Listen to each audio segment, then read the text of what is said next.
bago natin ulit marinig ang inihanda niyang performance ay syempre makikipagkwentuhan muna tayo sa ating guest performer na si Alex Xavier. Good morning at welcome dito sa Rise and Shine Pilipinas. Good morning po. And thank you po for the opportunity po na may promote po itong mga original songs ko po. Ayun, to Alec, no? Kailan mo unang na-realize na gusto mong tahakin itong landas ng music at may particular bang moment na na-inspire ka na I will pursue this? Well, I started singing po at the age of 8 years old.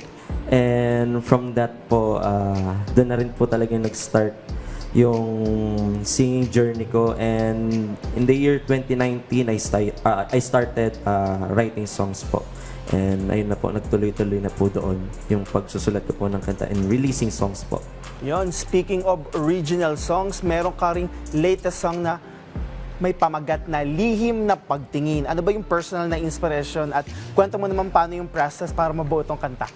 Well, tong Lihim na Pagtingin po is a personal experience po. So, dahil po dito sa personal experience po na ito na nabuo ko po yung Lihim na Pagtingin. So, it's all about confessing your feelings to a girl you like or kahit sa sinong tao yung gusto mo. But at the same time, natatakot kang umamin dahil may chance na baka ma-reject ka. But at the same time, natatakot ka rin na magkaroon ka ng regrets at the end of the day po. Ayun, para dito sa ating mga Carsp, invite mo naman ano yung mga pwede nilang i-follow na social media pages para masundan nila itong mga original songs mo at other projects. Ayun po, you can follow me po on Facebook, on my official Facebook page, Alex Xavier. Ganun din po sa Instagram, Alex Xavier Music Official. And at the same time, ganun po sa TikTok, Alex Xavier Music. And ayun po, abangan nyo rin po yung magiging lyric video ng Lihim na Pagtingin and other gigs or promotions din po. Ayun. Salamat po sa mga patuloy na sumusuporta.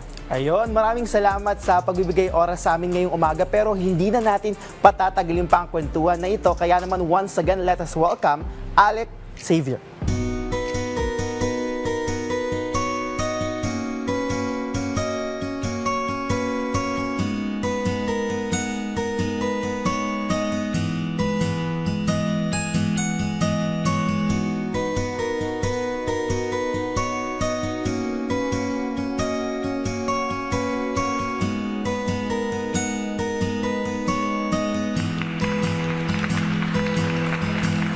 Kung may babalik ko lang ang nakaraan, aaminin sa iyo ang tunay na nararamdaman. Tinuturuan ng sarili na limutin ka na. Parang isang timang ang puso ko'y naliligaw.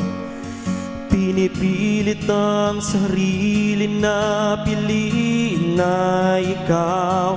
Kahit batid ko na sa huli masasaktan, ang puso ko ay patuloy na nagdurusa.